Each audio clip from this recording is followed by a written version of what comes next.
کیسی ہے اس کے بارے میں نبی پاک علیہ الصلوۃ والسلام جب رجب آتا تھا نا تو میرے آقا یہ دعا فرمایا کرتے، اللہم بارک لنا فی رجب و شعبان و بلغنا رمضان، اے رب کریم رمضان میں رجب اور شعبان میں برکت عطا فرما اور ہمیں رمضان سے ملا دے۔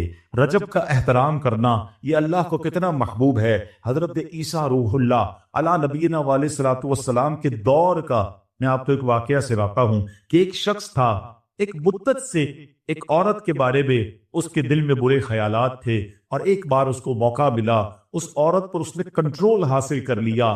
قریب تھا کہ وہ گناہ کرتا، اس نے دیکھا کہ لوگ چاند دیکھ رہے ہیں تو پوچھا یہ مسلمان، وہ مسلمان بھی نہیں تھا، غیر مسلم تھا، تو اس نے کہا یہ لوگ کس چیز کا چاند دیکھ رہے ہیں، کس مہینے کا چاند دیکھ رہے ہیں؟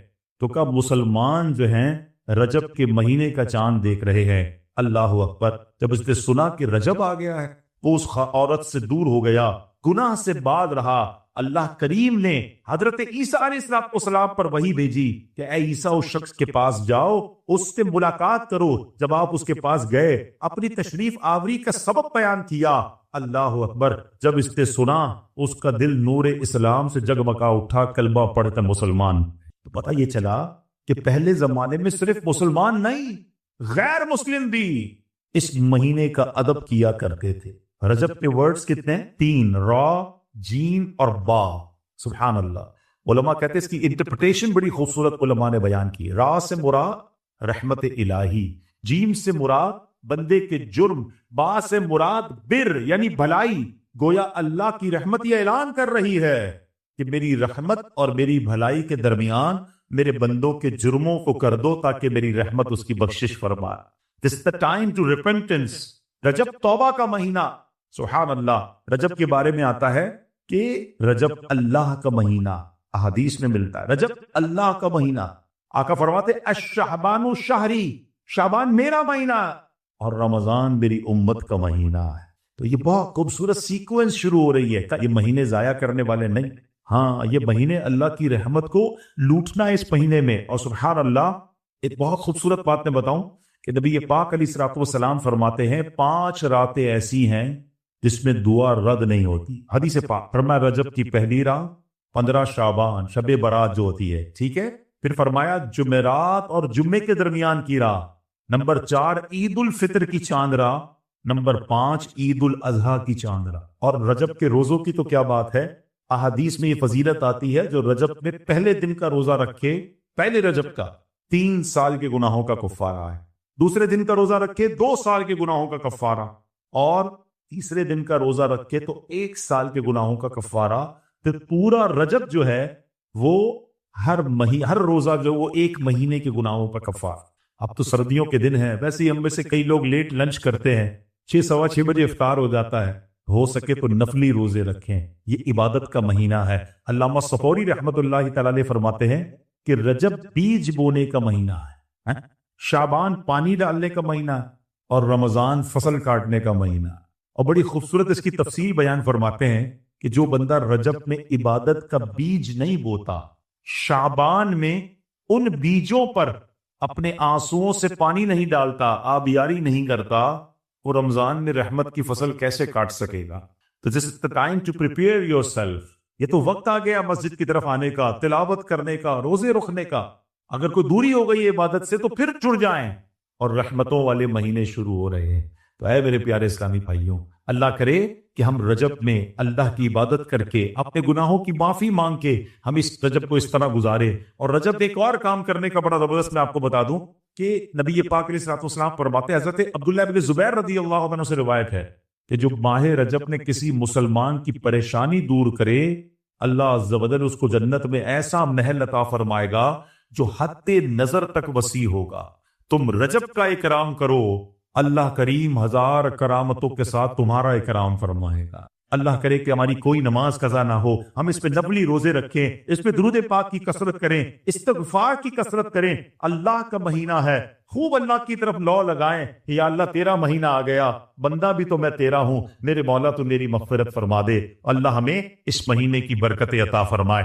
درود پاک پڑھنے کے بے شمار فضائل و برکات ہیں۔ بڑی مشہور حدیث ہے، اللہ کے نبی علیہ الصلوۃ والسلام فرماتے ہیں کہ جو جمعہ کے دن 200 بار درود پاک پڑھے، اللہ اس کے 200 برس کے گناہ معاف فرما دیتا ہے۔ تو یہ ہمیں غور کرنا ہے اور ہمیں جمعے کے دن کثرت سے درود پاک پڑھنا ہے۔ آئیے مل کر محبت کے ساتھ بآواز بلند درود پاک پڑھ لیں۔ صلو علی الحبیب صلی اللہ تعالی علی محمد صلی اللہ علیہ وسلم۔ قرآن پاک کی وہ آیتیں جس میں رب کریم نے مومنوں سے براہ راست بات کی ہے، مسلمانوں سے براہ راست بات کی ہے، اور فرمایا یا ایھا الذین آمنو، اے ایمان والو۔ وہ ہم نے انشاءاللہ سیریز کو لے کے چلنا ہے، اور ہم نے اس بیان کا یا اس ٹاپک کا نام رکھا ہے قرآن کی باتیں۔ تو پہلی آیت ہم کور کر چکے تھے جس میں نبی پاک علیہ الصلوۃ والسلام کی شان بڑے شاندار انداز میں، سورہ بقرہ کی وہ آیت تھی جس میں ہمیں یہ بتایا گیا تھا کہ اے ایمان والو، پیارے آقا سے بات کیسے کرنی ہے، ان کو راعنا نہیں کہنا، ان کو انظرنا کہنا ہے۔ آج جو ہم نے آیت پڑھنی ہے یا قرآن پاک کی جس آیت کو سمجھنا ہے، یہ بھی قرآن پاک کی سورہ بقرہ کی آیت ہے، پارہ نمبر 2 ہے اور آیت نمبر 153 ہے۔ بیوٹیفل آیت and so many good lessons from that آیت۔ اب وہ آیت کون سی ہے؟ بسم اللہ الرحمن الرحیم، یا ایھا الذین آمنوا استعینوا بالصبر والصلاۃ ان اللہ مع الصابرین۔ ترجمہ اس کا کیا ہے؟ اے ایمان والو، صبر اور نماز سے مدد مانگو، بے شک اللہ صابروں کے ساتھ ہے۔ اب یہاں بہت خوبصورت باتیں ہمیں سیکھنی ہیں کہ صبر اور نماز سے مدد مانگو۔ قرآن ہمیں راستہ بتا رہا ہے کہ آپ کو ہیلپ چاہیے تو صبر اور نماز کے ذریعے آپ نے ہیلپ لینی ہے۔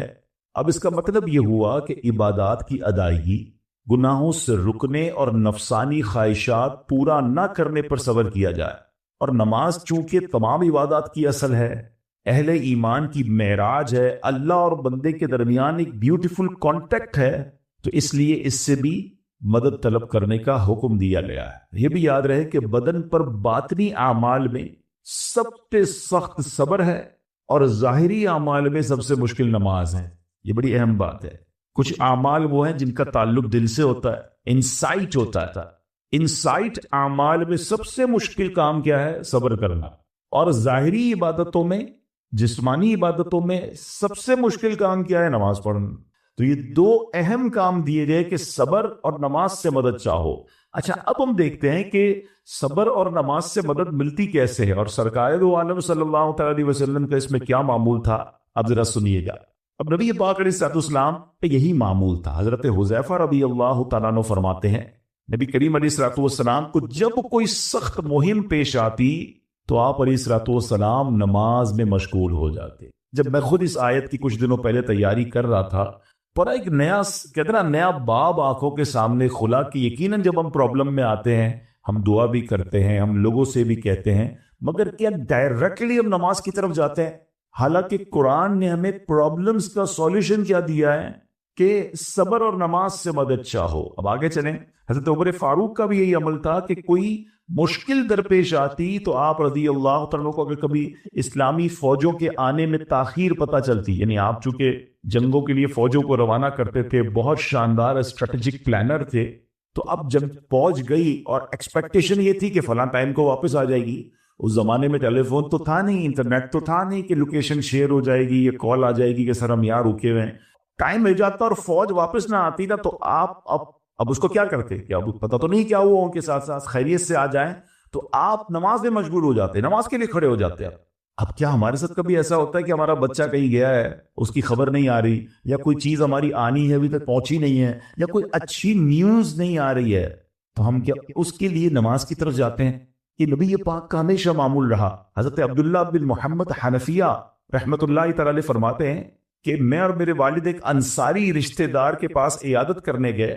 جب نماز کا وقت ہوا تو انہوں نے اپنے اہل خانہ میں سے کسی کو پکارا کہ اے لڑکی، وضو کا پانی لے آؤ اور ہمارے لیے نماز میں راحت پہنچاؤ، نماز پڑھ کر میں راحت پاؤں، جلدی سے وضو کا پانی لے آؤ۔ تو کہتے ہیں ہم نے ان انصاری شخصیت کے الفاظ پر بڑا تعجب کیا کہ نماز سے راحت کیسے ملتی ہے؟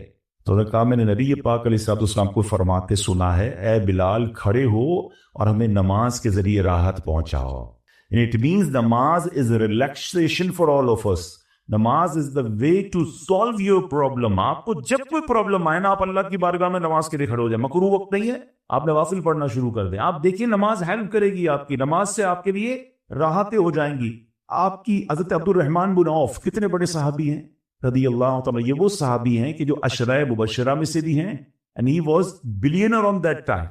سب سے امیر صحابہ میں جو نام آتے ہیں وہ حضرت عثمان غنی اور حضرت عبد الرحمن بن عوف رضی اللہ تعالیٰ کے نام آتے ہیں. آپ کا ایک بار بے ہوشی غشی طاری ہوئی، انکانشیس ہو گیا، تو آپ کی والدہ نے کیا کیا؟ آپ کی والدہ، لوگ سمجھے کہ آپ کی جان نکل گئی ہے، آپ کی والدہ مسجد کی طرف چل پڑی تاکہ وہاں جا کے نماز پڑھیں اور اس سے مدد حاصل کریں.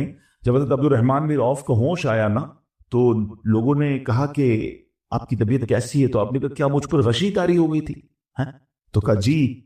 تو کہتے ہیں بے شک میری بے ہوشی میں میرے پاس 2 فرشتے آئے ہیں اور کہنے لگے تم چلتے نہیں کہ ہم تمہیں خدا کی بارگاہ میں لے جائیں اور تمہارے بارے میں فیصلے لیے جائیں.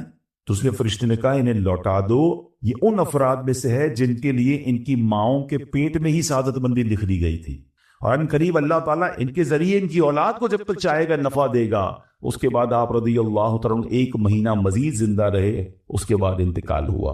تو پتہ چلا کہ آپ کی والدہ نے نماز پڑھی، اللہ سے مدد مانگی، اور آپ کو اللہ نے ایک نئی زندگی عطا فرمائی. تو آپ اپنی زندگی میں اس پریکٹس کو آج اس آیت سے دیکھیں. ہمیں کرنا کیا ہے؟ ہم جب بیان میں آئیں تو صرف بیان نہیں سننا ہے، ہم نے اللہ نے مجھے کہا کیا ہے. ہم اس ٹاپک کو لے کے اسی لیے چل رہے ہیں نا کہ میرے رب نے ڈائریکٹلی مجھ سے کیا بات کی ہے. تو آج اس آیت میں یہ لیسن مل رہا ہے کہ جب کسی پرابلم میں ہیں، کلیمٹی میں ہیں، تو اللہ کی طرف جانا ہے اور نماز سے مدد چاہنی ہے. وَاسْتَعِينُوا بِالصَّبْرِ وَالصَّلَاةِ. اچھا اب آپ دیکھیں پیارے آقا کی نماز کی کیسی عادت تھی. بادل گرجتے تھے، آندھی چلتی تھی، کسی بری خبر کی اطلاع آ رہی ہوتی تھی، نبی پاک نماز کی طرف چلے جاتے ہیں. اچھا اب مجھے بتائیں نماز استسقاء کیا ہے؟ بارش نہیں ہو رہی ہے، پیارے آقا نماز پڑھا رہے ہیں. سورج گہن ہو رہا ہے، نبی پاک نماز پڑھا رہا ہے. چاند گہن ہو رہا ہے، پیارے آقا نماز کی طرف. یعنی کس قدر اللہ کی طرف رجوع ہے. And whenever anything bad happen یا گوئنگ ٹو بیڈ ہیپن، ہونے والی لگ رہی ہے، کچھ بڑا ہونے والا ہے. ہمیں بھی تو خبریں آ رہی ہوتی ہے نا کہ بھائی کل بہت شدید بارش ہوگی، اللہ نہ کرے کوئی اور بری خبر ایکسپیکٹیشن ہے. آپ کو کاروبار میں کوئی ایسی خبر آنے کا ڈر ہے، یا آپ کی کوئی شپمنٹ جاری ہے، واٹ ایور آپ چاہتے ہیں ہر چیز بہتر ہو جائے. قرآن نے فارمولا دیا نا، وَاسْتَعِينُوا بِالصَّبْرِ وَالصَّلَاةِ. اللہ نے ڈائریکٹلی مجھے اور آپ کو کہا ہے. تو from now on words make your practice کہ میں نے انشاءاللہ نماز سے مدد لے لی. اور آپ اپنی آنکھوں سے دیکھیں اور آپ اللہ سے عرض بھی کریں کہ اللہ تو نہیں قرآن میں کہا مدد لے، میں نے کھڑا ہو گیا نماز کے لیے. تو نماز سے آپ نے مدد لینی ہے. اچھا اب اس کے بعد آیت کا جو سیکنڈ پارٹ ہے کہ صبر سے بھی مدد لینی ہے. اور آگے کیا فرمایا؟ ان اللہ مع الصابرین، اللہ صابروں کے ساتھ ہے. سبحان اللہ. اس کا مطلب یہ ہوا کہ اللہ تعالیٰ اپنے علم و قدرت کے ساتھ ویسے تو ہر کسی کے ساتھ ہے، لیکن یہاں صبر کرنے والوں کا خاص ذکر اس لیے ہوا تاکہ انہیں معلوم ہو جائے کہ اللہ تعالیٰ ان کی مشکلات کو دور فرما دے گا. مگر کرنا کیا ہے؟ صبر کرنا ہے. اچھا اب صبر کے بارے میں 2 باتیں بڑی اہم ہیں کہ صبر نارملی ہم جب بھی صبر کے بارے میں سنتے ہیں تو صبر ہم کہتے ہیں یار تکلیف آئی ہے صبر کرو. یقیناً یہ بھی صبر ہے، مگر صبر کی ایک اور قسم بھی ہے جو اس سے بھی سپیریئر ہے، جو اس سے بھی افضل ہے. اور وہ کیا ہے؟ گناہ کے لیے دل چاہے، حرام کے لیے دل چاہے، نفسانی خواہشات برا کام کروانا چاہ رہی ہیں اور بندہ اس پر صبر کرے. یہ صبر جو ہے نا، یہ شریعت کو اور محمود ہے اور بڑا افضل ہے کہ انسان کو جی چاہے کہ فلاں گناہ کرنا ہے مگر وہ اس پر صبر کرے. اور دوسرا صبر وہی ہے جو ہم جانتے ہیں کہ کوئی مصیبت آ جائے، کوئی آفت آ جائے، کوئی ہمارا اللہ نہ کرے کسی سے لڑائی ہو جائے، ہمارے ہمیں کوئی برا بلا کہے، ہم اسے معاف کر دیں، صبر کریں. جسمانی تکلیف ہے، کاروبار میں پرابلم ہے، ہم اللہ کی رضا پر راضی رہیں. تو یہ 2 قسم کے صبر ہیں. اور جب کوئی بندہ صبر کرتا ہے نا تو قرآن و حدیث اور بزرگان دین کے اقوال سے میں اب اس کے 10 فائدے بتانا چاہتا ہوں. میں کہتا جاؤں گا، آپ اللہ کے ذکر کی نیت سے سبحان اللہ بھی کہتے رہیں، جنت میں درخت بھی لگاتے رہیں. ٹھیک ہے؟ اللہ تعالیٰ صبر کرنے والوں کے ساتھ ہے. صبر کرنے والے کو اس کے عمل سے اچھا اجر ملے گا. صبر کرنے والے کو بے حساب اجر ملے گا. صبر کرنے والوں کی جزا دیکھ کر قیامت کے لوگ حسرت کریں گے. صبر کرنے والے رب کریم کی طرف سے درود و ہدایت اور رحمت پاتے ہیں. صبر کرنے والے اللہ کو محبوب ہیں. صبر آدھا ایمان ہے. صبر جنت کے خزانوں میں سے ایک خزانہ ہے. صبر کرنے والے کی خطائیں مٹا دی جاتی ہیں، اور صبر ہر بھلائی کی کنجی ہے۔ اب آتے ہیں ان دونوں صبر کو تھوڑا سا ڈیفائن کرتے ہیں۔ ایک نفسانی خواہشات، گناہ کا جی چاہتا ہے، کیونکہ نفس ہے نا، وہ تو ہر وقت موج مستی چاہتا ہے، وہ تو ہر وقت چاہتا ہے جناب بس یہ بھی کام کر لوں وہ بھی کر لوں۔ اب مجھے یہ دیکھنا ہے کہ میرا یہ کام اللہ کو راضی کرے گا یا رب کو ناراض کر دے گا۔ لیکن جو نفسانی خواہشات پر صبر کرتا ہے نا، گناہ سے اپنے آپ کو بچاتا ہے، قرآن کیا کہتا ہے؟ وَأَمَّا مَنْ خَافَ مَقَامَ رَبِّهِ وَنَهَى النَّفْسَ عَنِ الْهَوَىٰ فَإِنَّ الْجَنَّةَ هِيَ الْمَأْوَىٰ، اور رہا وہ جو اپنے رب کے حضور کھڑے ہونے سے ڈرا اور نفس کو خواہش سے روکا، تو بے شک جنت ہی اس کا ٹھکان۔ دل چاہ رہا ہے، شیطان کہہ رہا ہے کر لے، کوئی دیکھنے والا نہیں، تو علاقہ بھی چینج کر لیا، شہر بھی تبدیل ہو گیا، nobody here to watch you، مگر اللہ دیکھ رہا ہے۔ اچھا نارملی اگر غور کریں گناہ کرتے کیوں ہیں؟ جتنے بھی گناہ ہے، what ever the list of گناہ اٹھائیے، کوئی شراب پیتا ہے، کوئی بدکاری کرتا ہے، معاذ اللہ کو جوا کھیلتا ہے، کوئی جناب بے حیائی کرتا ہے، گندی چیزیں دیکھتا ہے یا جھوٹ بولتا ہے، واٹ ایور، ان تمام گناہوں میں تھوڑی سی لذت ہے، ٹیسٹ، ٹھیک ہے؟ غیبت میں بھی ٹیسٹ ہے، بلکہ کتابوں میں آیا کہ غیبت میں شراب سے بھی زیادہ مزہ ہے، جبھی تو بندہ چھوڑتا نہیں ہے۔ اچھا لیکن یہ تمام ٹیسٹ میں ایک بڑی اہم بات اب میں کہنے جا رہا ہوں، یہ بزرگ نے بڑی کمال کی ون لائنر ہمیں دے دیا ہے۔ وہ کہتے ہیں کبھی بھی لذت کے لیے گناہ مت کرنا، کیونکہ لذت ختم ہو جائے گی، گناہ کا جواب اور پنشمنٹ باقی رہ جائے گی۔ اب آپ اس فارمولے کو سامنے رکھیں کہ جب بھی ہم گناہ کرتے ہیں، فیو منٹس یا فیو آورز کی ایک انجوائمنٹ ہے، آفٹر دیٹ انجوائمنٹ ختم، مگر اس کا جواب باقی ہے، عذاب باقی ہے، اللہ نہ کرے اللہ ناراض ہوا تو پنشمنٹ باقی ہے۔ تو کیا فرمایا؟ انجوائمنٹ کے لیے گناہ مت کرنا، انجوائمنٹ ختم ہو جائے گی، عذاب باقی رہ جائے گا۔ اور اگلا سینٹنس کتنا خوبصورت ہے، فرماتے ہیں کبھی بھی تکلیف کی وجہ سے نیکی مت چھوڑنا، تکلیف ختم ہو جائے گی، اجر باقی رہ جائے گا۔ اب مثال دیتا ہوں، اس کی 2-3 ایگزامپل سمجھیے۔ گناہ کی ایگزامپل تو آپ سمجھ گئے کہ کوئی بھی تھوڑی دیر کا گناہ کرتا ہے، لذت پاتا ہے، وہ گناہ ختم، عذاب باقی۔ اب نیکی میں کیا ہوتا ہے؟ فجر کے لیے اٹھنا، نیند آ رہی ہے، دل نہیں چاہ رہا، آپ اٹھے، آپ نے وضو کیا، فجر پڑھا، وہ اٹھنے کی تکلیف تو ختم ہو گئی نا، واپس سونا ہے تو سو جائیے، مگر فجر کا اجر اور ثواب باقی رہ گیا ہے۔ رمضان کے روزے ڈیفیکلٹ ہیں، لیکن افطار کے بعد تکلیف ختم ہو جاتی ہے، ہم کھاتے پیتے ہیں، موج کرتے ہیں، مگر ثواب باقی رہ جاتا ہے۔ کبھی کبھی آپ کو کوئی مسجد کے میں بلاتا ہے، یار چلو بھائی بیان ہو رہا ہے، اجتماع ہو رہا ہے، کوئی نیکی کی بات ہو رہی ہے، نہیں یار دل نہیں چاہ رہا، آپ آ گئے، آدھے ایک گھنٹہ بیٹھے پھر چلے گئے، وہ آپ کا جو ٹینشن تھا یا پریشر تھا وہ ختم ہو گیا، مگر ثواب باقی رہ گیا۔ تو اب اس فارمولے کو یاد رکھیے گا، جب بھی گناہ آپ کی طرف آئے نا، آپ سوچیں کتنی دیر کا فائدہ ہے؟ 1 گھنٹہ دوستوں کے ساتھ بیٹھوں گا، بری باتیں کروں گا، 2 گھنٹے فلم دیکھوں گا، 2 ڈھائی 3 گھنٹے، بس اس کے بعد جواب تو باقی ہے نا، قیامت تک اللہ کو جواب دینا پڑے گا۔ نہیں یار مجھے انجوائمنٹ کے لیے گناہ نہیں کرنا ہے۔ اور جب کوئی نیکی کا کام آئے اور آپ کو لگے یار دل نہیں چاہ رہا، مزہ نہیں آ رہا، بوریت ہوگی، چھوڑنا یار، تو بندہ سوچے کتنی دیر کی نیکی ہے؟ آدھے گھنٹے کی، 1 گھنٹے کی، بس 2 گھنٹے کی، اور ثواب باقی رہ جائے گا۔ Let's do it. اگر یہ بات سمجھ آ گئی نا آپ کو، تو انشاءاللہ دیکھیے گا گناہ سے بچنا اور نیکیاں کرنا آسان ہو جائے گا۔ تو کیا فرمایا قرآن نے کہ جس نے اپنے نفس کو روکا، کیا خوبصورت آیت ہے، وَأَمَّا مَنْ خَافَ مَقَامَ رَبِّهِ وَنَهَى النَّفْسَ عَنِ الْهَوَىٰ، اب رہا وہ جو اپنے رب کے حضور کھڑے ہونے سے ڈرا اور نفس کو خواہش سے روکا، تو بے شک جنت ہی اس کا ٹھکانہ ہے۔ اور ایک اور جگہ کمال سے فرمایا وَلِمَنْ خَافَ مَقَامَ رَبِّهِ جَنَّتَانِ، مبارک ہو ان کو جو اللہ سے ڈرتے ہیں نا، صبر کرتے ہیں، گناہ نہیں کرتے، رک جاتے ہیں۔ قرآن کہتا ہے جو اپنے رب کے حضور کھڑے ہونے سے ڈرے، اس کے لیے 2 جنتیں ہیں، 1 نہیں 2 جنتیں ہیں۔ سورہ رحمان کی ہی آیت ہے۔ تو پتا چلا کہ نفس کو روکنا یہ آسان بھی نہیں ہے، ہاں دل بہت چاہتا ہے، مگر یہ صبر جو ہے نا، ان اللہ مع الصابرین کا جو معراج ہے، جو ٹاپ آف دا لسٹ صبر ہے، وہ یہ صبر ہے۔ اچھا اب آتے ہیں ایک اور صبر کی صورت کہ اب آپ کو کسی نے غصہ دلا دیا، برا بھلا کہا، یا آپ کے مزاج کے خلاف بات ہو گئی، اب آپ نے روکنا ہے اپنے آپ کو، اب غصے کا اظہار نہیں کرنا، لڑائی نہیں کرنی، گالی کا جواب گالی، اینٹ کا جواب پتھر، انگریزی کا مقولہ ہے نا ٹٹ فار ٹیٹ، جیسے کو تیسا، یہ ہماری شریعت میں نہیں سکھاتا۔ اچھا آج کل کسی کو کہو نا یار اب کیوں یار لڑائی کر رہے ہیں بھائی، میں جواب نہ دوں تو لوگ سمجھیں گے کمزور آدمی ہوں، مجھے اپنا روب بھی تو رکھنا ہے، میں بھی تو پتا چلے کون ہوں، میں اپنا بتاؤں تو صحیح کون ہوں۔ سچی بات پتہ ہے کیا ہے؟ جو ٹٹ فار ٹیٹ کرتا ہے، گالی کا جواب گالی سے دیتا ہے نا، وہ واقعی بتا دیتا ہے وہ کون ہے، وہ اپنا تعارف کروا رہا ہوتا ہے کہ یہ بھی ایسا ہے، میں بھی ویسا ہی ہوں۔ او بھائی اچھا پھر ایک اور عجیب جملہ بڑا مشہور ہے آج کل، جناب ہم شریف کے ساتھ شریف ہیں، ہم بدماش کے ساتھ بدماش ہیں۔ مجھے آج تک سمجھ نہیں آئی یہ کون سا بٹن لگا ہوا ہے آپ کے اندر کہ شریف کے ساتھ آپ شریف ہو جاتے ہیں، یا بدماش آتا تو آپ بھی بدماش ہو جاتے؟ جناب والا، شریف آدمی شریف کے ساتھ بھی شریف ہوتا ہے، بدماش کے ساتھ بھی شریف ہوتا ہے، جب بھی تو وہ غلط آدمی اچھا ہوگا نا۔ نبی پاک علیہ الصلوۃ والسلام نے گالیاں سن کر دعائیں دی ہیں، پتھر برسانے والوں کو بھی دعائیں دی ہیں، مگر ہم تو تیار ہی رہتے ہیں یار میں بتاؤں گا اس کو میں کون ہوں، ایک گالی دی ہے میں اس کی ساتھ پشتوں کو گالیاں دوں گا، تو پھر آپ بھی ویسے ہی ہو گئے نا جناب۔ حدیث پاک کیا ہے؟ who is more stronger, who is more powerful؟ اللہ کے حبیب علیہ الصلوۃ والسلام فرماتے ہیں کہ بہادر وہ نہیں، یہ بخاری شریف کی حدیث ہے، بہادر وہ نہیں جو پہلوان اور دوسرے کو پچھاڑ دے، بلکہ بہادر وہ ہے جو غصے کے وقت اپنے آپ کو قابو میں رکھے۔ اصل بہادری یہ ہے۔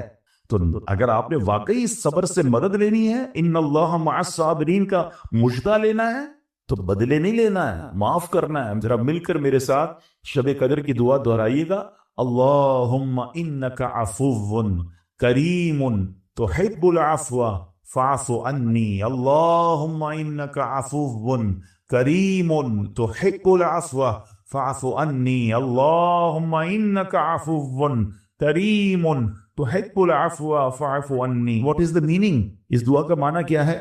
اللہم انک عفو، اے اللہ تو معاف کرنے والا ہے، تحب العفو معافی کو پسند کرتا ہے، فاعف عنی اللہ مجھے بھی معاف۔ ہم کیا کہہ رہے ہیں اللہ سے؟ اللہ مجھے معاف کر دے اور میرے سارے اگلے پچھلے گناہ معاف کر دے، مگر دیر از اے کوسچن، آپ نے معاف کر دیا سب کو؟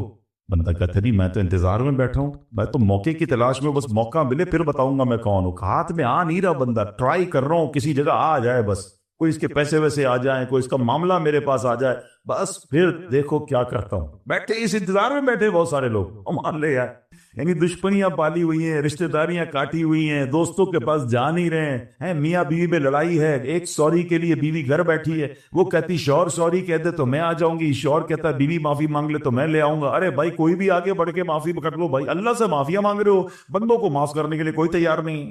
مجھے خود بتائے نا یہ کیسی دعا ہے کہ اے اللہ تو مجھے معاف کر دے، میں نے کسی کو معاف نہیں کرنا، یہ بنتی ہے دعا؟ اللہ سے پتہ ہے کیا تم تو میری قیمتی گاڑی ہے، قیمتی موبائل ہے، قیمتی اشیاء ہے، اس کی حفاظت کی فکر کرتے ہو، سب سے زیادہ قیمتی کیا ہے میرے اور آپ کے؟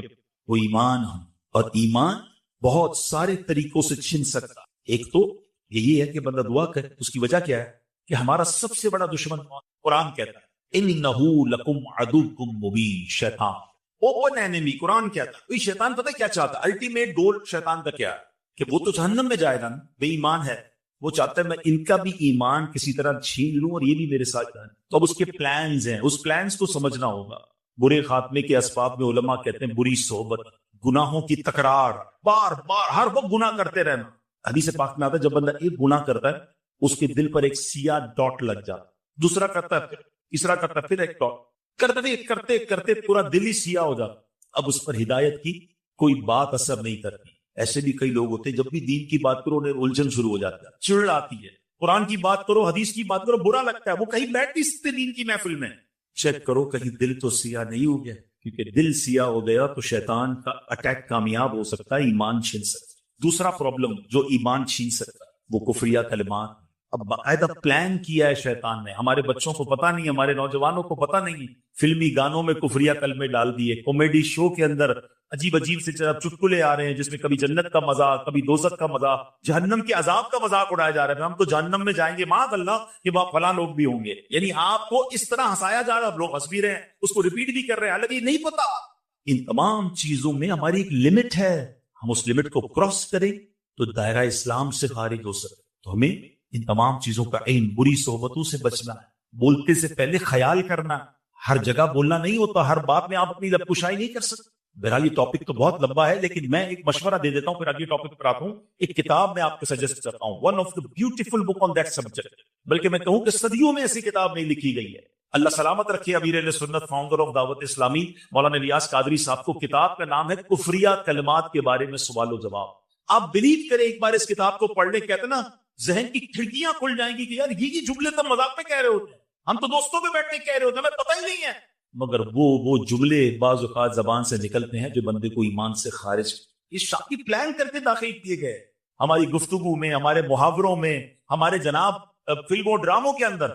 ایمان کی فکر کریں. ولا تموتن الا وانتم مسلمون، مت مرنا مگر مسلمان. اب بھی ہو سکتا ہے کسی کے ذہن میں یار یہ مولانا صاحب نئی بات لے آئے، بھائی کہاں ایمان کیسے ختم ہوگا، مسلمان ہیں، مسلمان ہو کے وہ ایمان سے جائیں. اعلیٰ حضرت نے 100 سال پہلے ایک بات سمجھائی تھی، سونا جنگل رات اندھیری چھائی بدلی کالی ہے، سونے والوں جاگتے رہیے چوروں کی رخ. آج ہو کیا گیا ہے کہ قرآن کی انٹرپریٹیشن کرنے، حدیث بیان کرنے، دین بیان کرنے نت نئے لوگ آ رہے ہیں جو کہیں سے علم دین سیکھا نہیں ہے، چند کتابیں پڑھ لی، چند لاجکس پڑھ لی اور لوگ ان کی باتیں سن رہے ہیں. اور یہی تو وہ ایمان کے ڈاکو ہیں کہ جو آپ کے دل میں ایک ایسی سوئی چبو دیں گے کہ کسی کو اولیاء کرام سے دور کریں گے، کسی کو صحابہ سے دور کریں گے، کسی کو علماء سے دور کریں گے. الٹیمیٹ گول یہ ہے کہ انہیں اسلام سے دور کرنا ہے. آپ کی پہلے بنیادیں ہلکی ہوں گی نا، جب آپ اولیاء سے بھی دور، صحابہ سے بھی دور، علماء سے بھی دور ہو جائیں گے، اینڈ آف دا ڈے اسلام سے بھی دور ہو جائیں گے. یہ پلان ہے، آپ لوگ سمجھ نہیں رہے اور انہیں سنی جا رہے. ہمیں دین بھی ان سے سیکھنا ہے جو باقاعدہ سرٹیفائیڈ عاشق رسول علماء کریں، تاکہ ہمارے دین کی اساس مضبوط رہے. کبھی آپ نے یہ کیا کہ آپ کا گھر بنانا ہو اور آپ کہیں یار ڈاکٹر دوائی بڑی اچھی دیتا ہے، جب جاتا ہوں علاج ٹھیک ہو جاتا ہے، چلو گھر بھی اسی سے بنا دیتے. آپ کہیں گے نہیں یار ڈاکٹر اچھا ہے مگر بلڈر نہیں ہے. ایک بلڈر سے گھر بنایا، اس نے گھر بہت اچھا بنایا، اس نے کہا گھر بڑا اچھا بنایا، بقرعید میں جانور بھی اسی سے کٹوا لیتا ہوں. کہ نہیں یار وہ کسائی تھوڑی ہے، وہ بلڈر. تو یو نو کہ جس کا جو کام ہے اس سے سیکھتے ہیں. دین بھی اس سے سیکھے نا، کہ جو دین کا ایکسپرٹ ہو، جس کی جو مرضی سوشل میڈیا پر آ کر بیان شروع کیا، ہم نے سننا شروع کیا اور کنفیوز ہونا شروع. یہی تو پلان ہے کہ کہیں کوئی کوشش کر رہا ہے ان کے دل سے عشق رسول نکال آ رہے، کوئی کوشش کر رہا ہے اولیاء کی محبت نکال دے، کوئی کوشش کر رہا ہے صحابہ کی محبت نکال دے، کوئی چاہتا ہے اہل بیت امام حسین کی محبت دل سے نکال دے. سارے پلانز ہیں.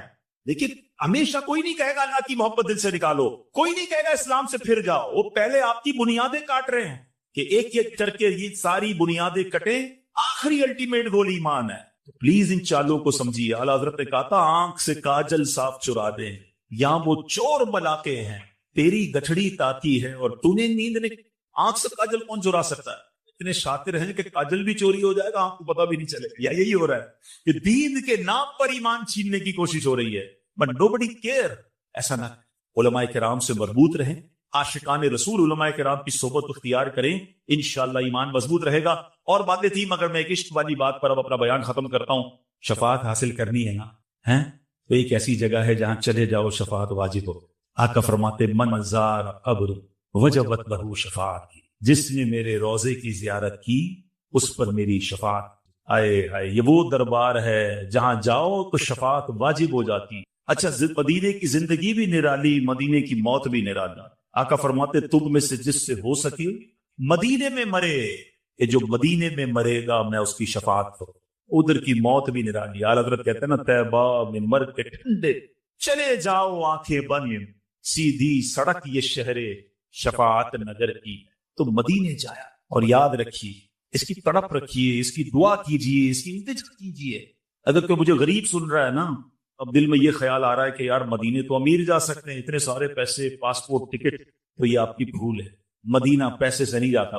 ہاں میں نے اربوں پتی دیکھے ہیں، ساری دنیا دیکھی ہے، مدینہ نہیں دیکھی. اور کئی غریب دیکھے ہیں جن کے پاس رہنے کو گھر نہیں ہے، آقا نے کئی بار انہیں مدینہ دکھا دیا. کہاں کا منصب، کہاں کی دولت، قسم خدا کی ہے یہ حقیقت، جنہیں بلایا ہے مصطفیٰ وہی مدینے جانے کے بہانے ڈھونڈا. ہاں مدینے نہ جانے کے بہانے نہیں ڈھونڈا کر. لوگ کہتے ہیں یار ابھی ذرا کاروبار